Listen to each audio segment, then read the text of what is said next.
వేళ భరత వేదముగ నిరత నాట్యముగా కదిలిన పదమిది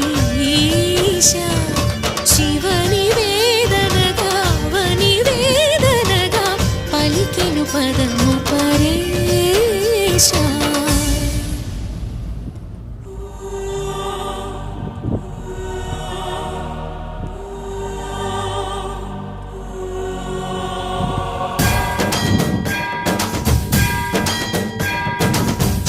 సావర గంగాంచిత శిరమృగ మండిత కర పురహర భక్త శుభంకర భవనా శంకర స్వరహర దక్షాధ్వరహర కాల విలోచన పాలిత జనగణ కాల కాల విశ్వేశ్వర